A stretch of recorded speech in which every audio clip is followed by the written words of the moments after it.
By now, the impression is clear, palpable, shared even by many who until recently tried to downplay it. This pontificate has created confusion, divisions, and in some cases, real damage. But what can a simple believer, a lay person, do if the Pope himself says or does things that seem to go against doctrine or even border on heresy? In this video, we try to answer a question that many people ask in a whisper, but which is now impossible to ignore. What can we do, in practice, when disorientation comes from the very top of the Church? Are there canonical instruments?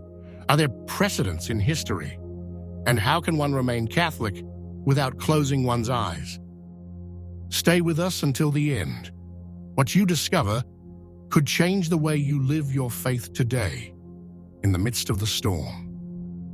For 12 years, the reigning Pope, Jorge Mario Bergoglio, has moved with surprising ambiguity, causing a confusion that many define as unprecedented.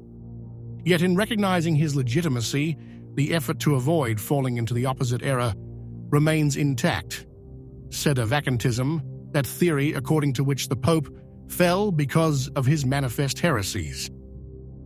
An extreme position, which even today returns with force precisely because of the confusion that hovers over Santa Marta.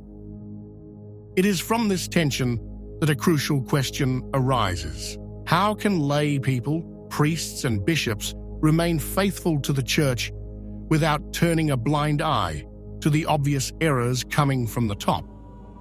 An uncomfortable question, which is generating a real theological and pastoral debate to which authoritative voices, such as that of Matt Gaspers, a well-known American Catholic journalist, and his colleagues at Catholic Unscripted, have contributed.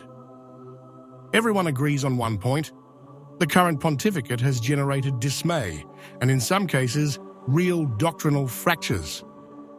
There are also extreme cases, such as that of Dr. Cianci or some excommunicated priests, who maintain that Francis is not the true pope.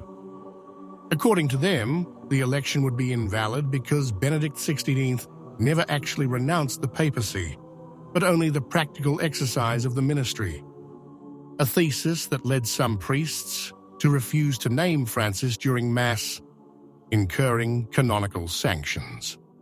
A sign of real discomfort, even if it resulted in extreme positions. The document that marked the beginning of the disaster is Amoris Laetitia, 2016, which opens the door to communion for divorced and remarried people, even if they remain in an objective situation of adultery. The reaction was not long in coming. Prominent theologians, including Aidan Nichols, signed detailed theological critiques denouncing objectively heretical propositions. But the response from Rome? Silence. The same happened with the Correctio Filialis of 2017, with the Open Letter of 2019, and even with the dubia presented by Cardinals Burke, Caffarra, Meisner, and Brandmiller. Doubts never clarified, never addressed, which left the faithful at the mercy of chaos. But perhaps the most disturbing aspect is the Pope's elusive nature. When accused, he backs down, makes half-correct statements, or lets his spokesman downplay the situation, as happened in the famous Scalfari case, which spoke of an alleged denial of the existence of hell. No clear denials, no reaffirmation of dogma, a way of governing that had never been seen before. How is it possible, one wonders, that a pope can do whatever he wants while theologians, bishops, and cardinals seem powerless? Where have the doctrinal guarantees gone? What has happened to the magisterium? Despite the caliber of the signatories, documents such as the Correctio Filialis or the open letters to the bishops have been treated with a mixture of indifference and annoyance by the Vatican. As if internationally renowned theologians, cardinals, and bishops were little more than marginal voices. The aforementioned British theologian Aidan Nichols, defined by many as the greatest living theologian in the United Kingdom, or Monsignor Thomas Wynandy, former doctrinal consultant to the United States Conference of Catholic Bishops. Their criticisms were simply ignored, an inattention that makes noise. This is where another thorny issue emerges: the transformation of the papal office under Francis. No longer a faithful custodian of tradition, but a creative interpreter, often self-referential, as demonstrated by the constant reference to his own writings in magisterial documents.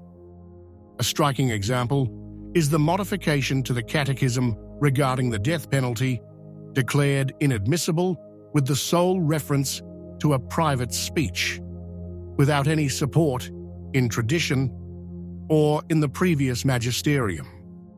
This is a clear example of the new method. One no longer builds on the rock of received doctrine, but on the fragile soil of the personal convictions of the reigning Pope.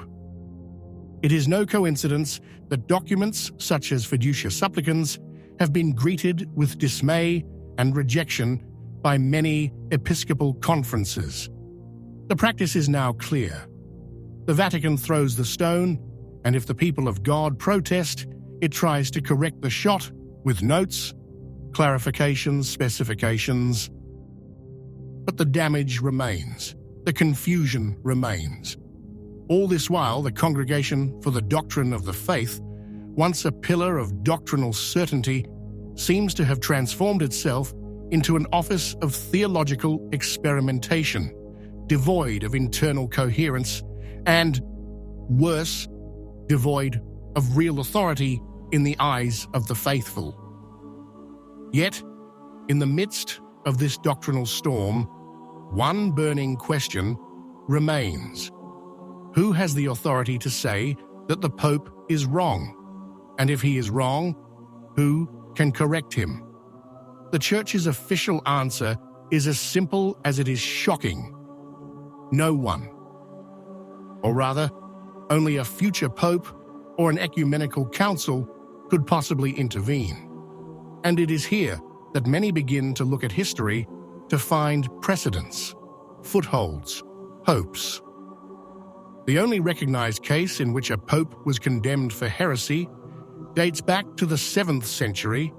Pope Honorius III, accused posthumously of having supported the Monothelite heresy, was anathematized by the Third Council of Constantinople, and the condemnation was also confirmed by his successor, Saint Leo II. It is a rare but real precedent which shows that even a pope can fall into error, albeit unofficially, and that the Church can, in time, intervene. But it is a long and complex road. Bishop Athanasius Schneider, one of the most lucid and courageous voices in this time of crisis, also recalled it. There is no defined doctrine on what to do with a heretical pope in office. There are only theological opinions, some of which hold that the pope would automatically lose his office in the event of manifest heresy. But it is not official doctrine, and therefore the danger is that of falling into private judgment, into chaos, into the concrete risk of schism. Complicating matters is the concept of peaceful and universal acceptance of a pope by the Church. According to this theory, if the entire Church recognized a man as pope, even if there were irregularities in his election, this collective recognition would cure the defect. It is an ancient doctrine, reaffirmed by theologians such as St. Robert Bellarmine, John of St. Thomas, and Louis Billot. In other words, if the entire Church accepts Francis as Pope, then he is Pope, period. But the tension remains because this universal acceptance today is more formal than real. The bishops are silent, but they do not obey. The episcopal conferences are passively resisting, and the faithful, confused, take refuge in tradition, often with greater doctrinal clarity than many of their pastors. It is a paradoxical moment. The Pope, who should be the principle of unity, becomes a reason for division. Yet, as those present in the debate recall, we, simple laypeople or priests, cannot be the ones to judge its legitimacy. Authority remains, even when those who exercise it do not seem to understand its gravity. What do you think? If you liked the video, comment Amen. God bless you